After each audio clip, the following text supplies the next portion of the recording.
نناتا عثمان بن عفان لواتو سيدنا الحسن الحسين يلكتو مومي بيكلت مؤمن عثمان بخليفة يالا بروكا تنكو تلان مسلم ولكونو كاتووتو مولا ayatare fanam mente kata fondin ke bambandi ngolti andong ifama mi aliuti aye kulu aye karandi kelo sifa mu me bella aye karandi suselo sifa mu me bella inata ke fondin ke kono fondin ke bambandi mbati wayatinna jihallal tata dauda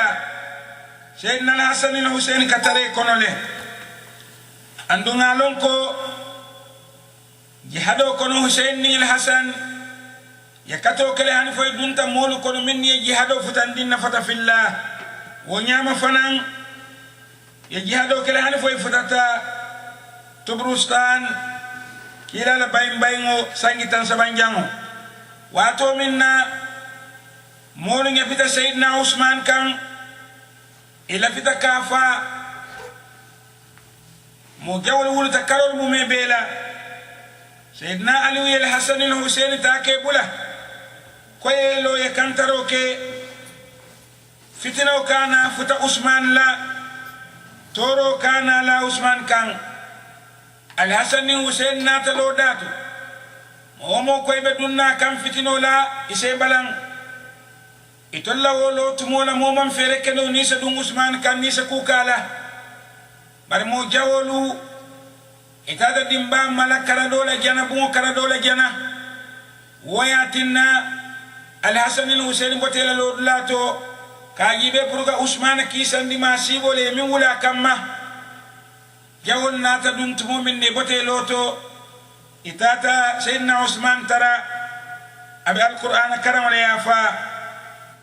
kabin aliwe o mo yanata adi ngol jalay min al-Hasan al-Husayn ti bari mol na tay tandi ali wala ko ñene de la kato be loringa datole e mena dinkrabula fotumo minna fitina mol ye dimba mala itata kata jele jibe woyatina mon nata dunno ka ninku jaw ke min ke sayyidina Uthman la wotonin nata hanbi al-Hasan al-Husayn inifa ma fa min sayyidina Ali radiyallahu ta'ala anhu ngalon ko mo kende o mo kende dingo kala fila ke din kendoti ngalon ko kulur la beto mo me be kala fi adingo le folo kulu wayatinna kila la kulu dindi o mi mo aliuti kila ya annabi o mo ya jiko kulu aliu min kono woye dingo mi wulu woto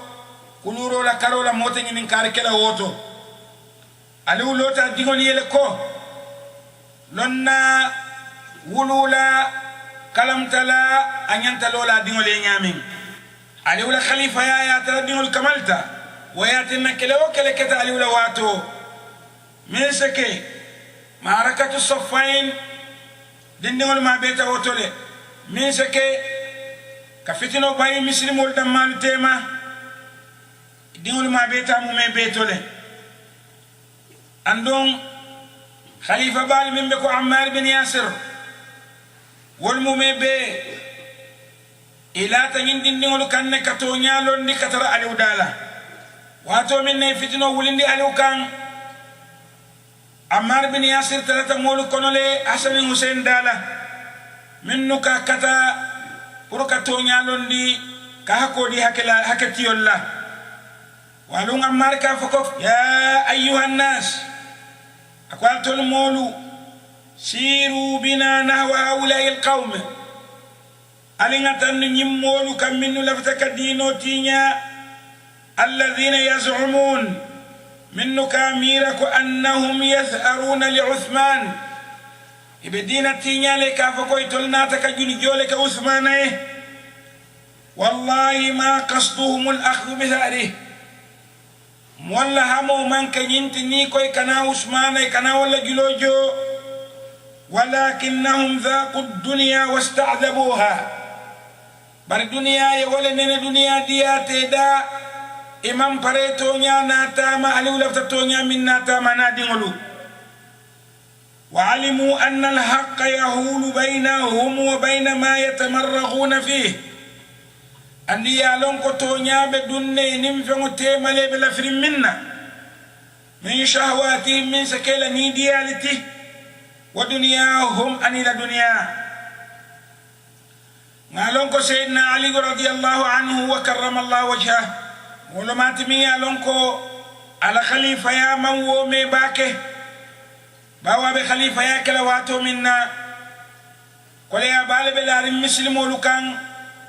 فتنة بالي بلار مسلم ولكان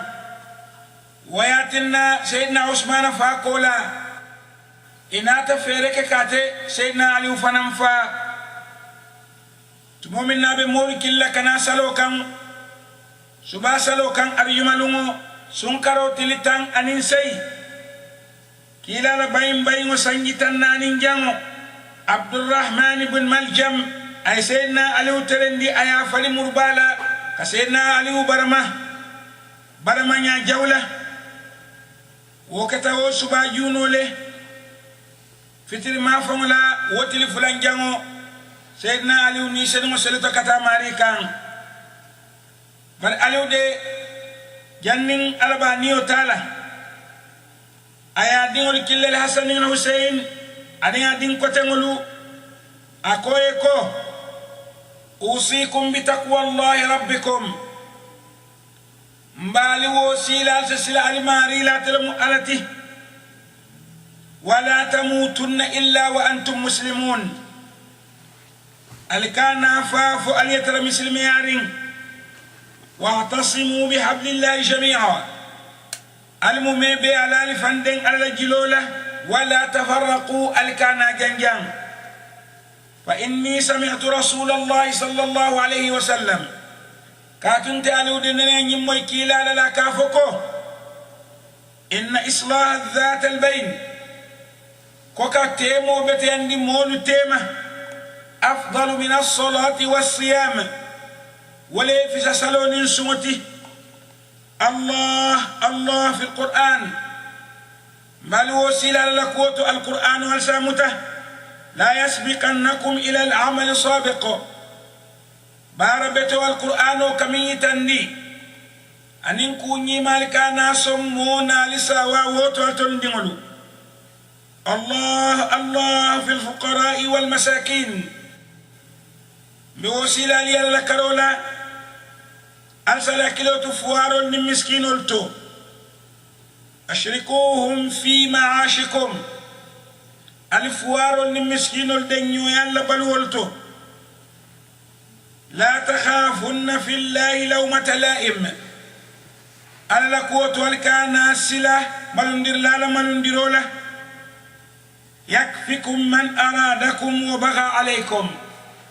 نوكت أربالي وصل لأن مومو لفتجاو يا كلال كان أربالي كيسان ولا قوتولي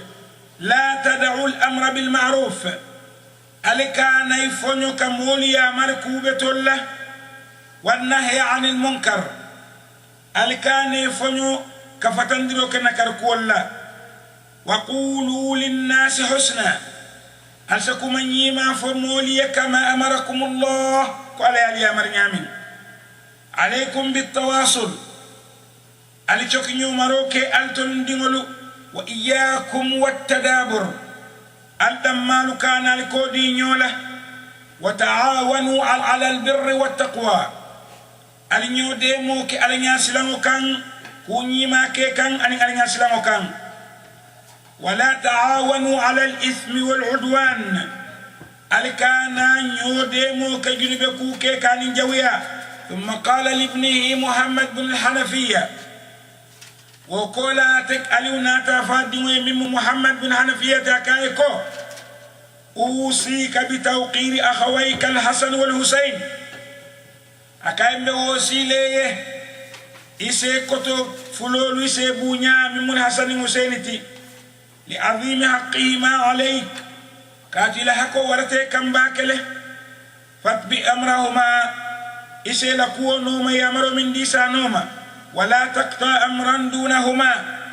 كان سيكو كيمي ما فوي ثم قال للحسن والحسين وقال يا نياتي الحسن والحسين لا akoye ko usikuma be بوصيل علي الدوم البادم محمد بن الحنفية له فإنه ابن أبيكما على لون كالفادين لمعاتي وقد علمتم أن أباكم كان يحبه أن لي علون كالفا ما يكن له أستودعكم الله مبالك رفل ألاله وأقرأ عليكم السلام مكي سوفا بندلا ليم بايتان ديلا الله ورحمة الله أن ألا برفا وظل يردد سيدنا علي كبيرا ينكم فو أتوتا بسين كان ديرولا كافوكو لا إله إلا الله ألو على تكريم فعلى كلين لا إله إلا الله ألو على تكريم فعلى كلين حتى فاضت روحه الطاهرة أتوتا إن فولا هنفو أن يسنو تاتا أمريكان تنبادي نولو سيدنا علي رضي الله تعالى عنه إنما على فوق موتي تمومنا أباكو دي كان دنيا له إنما على يا مروتي أمين دي أولودي الله إنما على يا مروتي أرين على وصية أمين تويه وتنبادي ولو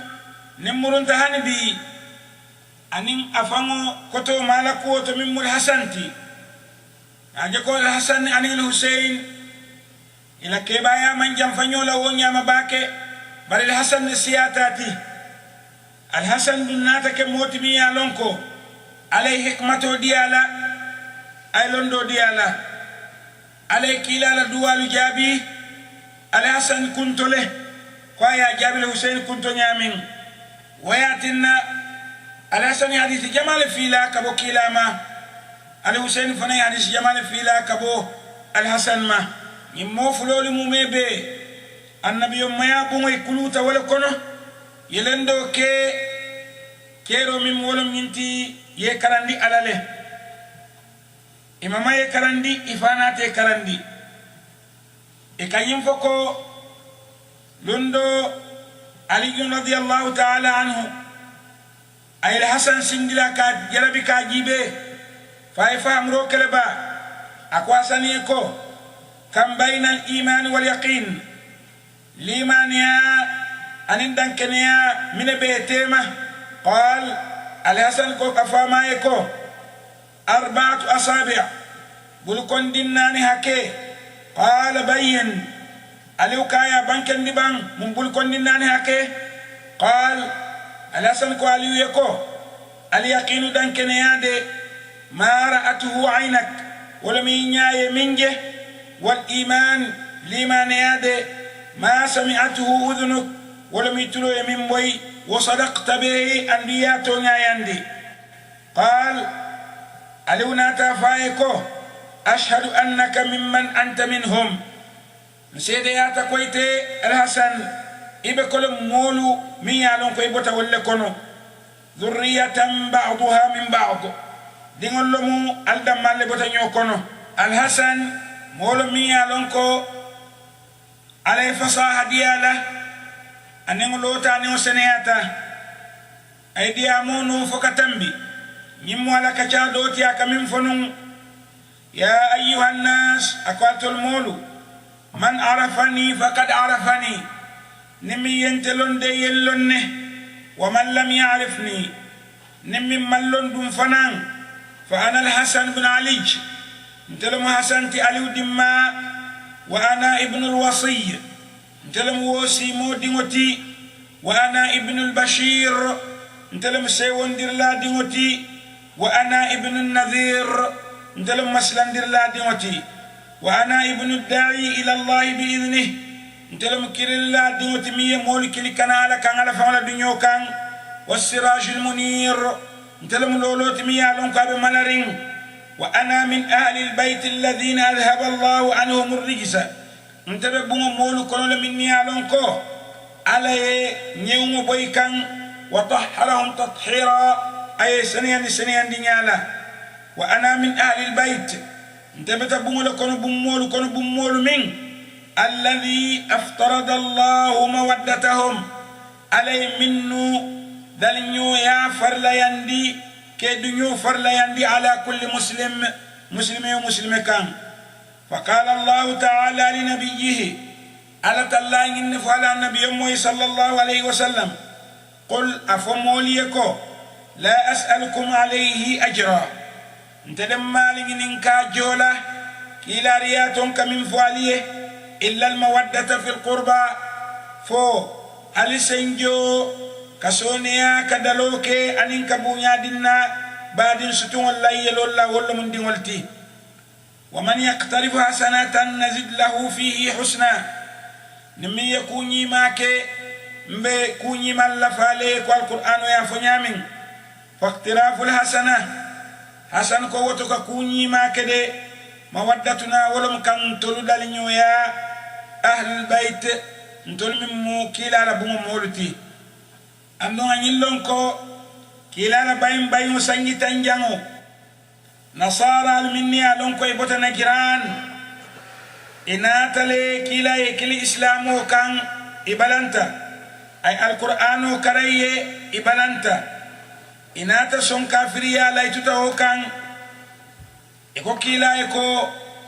فنتي بانغتا كالمباهلكي كنيو دانكو كي ونيا نيو دانكو كو القرآن يايتاندي نيامين فمن هاجك فيه نمي نيو سبا نيو يا عيسى لكوتو من بعد ما جاءك من العلم لندو لناي كان كولا فقل كلا فويكو تعالوا ندعو أبناءنا ألنا ندعو الكلنا نبان وأبناءكم ندعو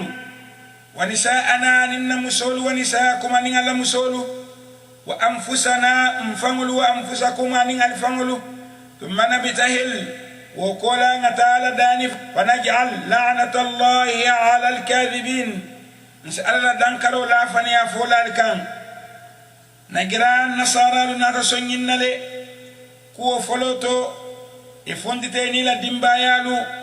كلا فنن فاطمة فندتاني علي حسن الحسين كبيرين تمو من نصارى لي ووجه ابنات مرون يكون كان مباهلة كاتو هذه وجوه لو أقسمت على الله نيا دالك نور البيكن والكلت عليك وكولا أن يزيل الجبال لأزالها نكلت عليك على نيدان بركونكو بندان وتندون بركونكو على بركونكو بند لجيله وعدلوا عن المباهلة وياتنا إيمان سون كان يودانكو كي وصاله النبي إنات النبي يوم دنيا نين راضين دنيتا بأن يدفعوا الجزية كوي تلسكما كي سيفانو جو على يد وهم صاغرون يسيفانو كمو جو يسون هني من سو مسلميا بار يسون مسلميا لا كانوا يتاما يتلسكما جو بار من ناسون كوتكي كمباهلة كي كما كيلانين على دمبايا الفندتا أندي نورو لي كيلانين على دمبايا بالميا لونكو يتولكو ولمو مولت ميا نينكو عليكو بركونكو بنيانو على بابون لاجيه الحسن مولو ميا لونga سونيا تباكه كو كيلا دوا جابتا نيامين akata moti min lafta alqur'ana karamala ala limani ya sabatirin mo kandandir lalomu andati famo be kandarin ala alqur'anu mumi be aya hafigiyali nyimo ajikoti anene bike la fwa e suratu alkahf aya mumi be karanga ya balwol ala balwo kono atela san ko kila ya karandi koni nabal kunuto karanna safoko allahumma hdini fi man hadait alan kanda yembula molu kone minnu kanda wa afini fi man afait yem fanye yembula molu kone yem fata minnu وتولني في من توليت ينكو تبتو ينبلا مولك من لكول تبتو وبارك لي فيما أعطيت يسبركو كني فينتو يمن دينا وقني شر ما قضيت يسن كيسن لك فم جو مالي كيتي تمنا فإنك تقضي ولا يقضى عليك كاديت عليك كيتي مبقى كيتي كان وإنه لا يذل من واليت يموم ولكو متو ماريت دويالا ولا يعز من عاديت يمين جويا وتبو نياسو تلانو تباركت لانو ورت جون لدال فوروت ربنا ماري وتعاليت إكلنكياتا وصلى الله على سيدنا محمد وآله وسلم أكو كلا يا كرندكنا بالقنوت ولا سينفو كبيرين سيدنا علي بنتا وتمولا مسلمولنا تا الحسن كان كلا نيوان كما سك خليفتي mala khalifa ya wo kan kularo kola amantam bi kari worola atefa naate fonyo khalifa ya nyin kamma mol la fita wala ka ke fitinolati wala yatina lundo ko abdullah ibn jafar abdullah ibn jafar dum wala mu ate sayyidat zainab ke mati ate hasan do muso ate al hasan ko woy ko ako ngaje ko fitinol be keri ntanyanta min kala doron mbe bole ganna murunga ta madina ngaje ke muawiya anin nyimman saya min maralo mi yalon ko ala fitala katu fitino manda mu mekele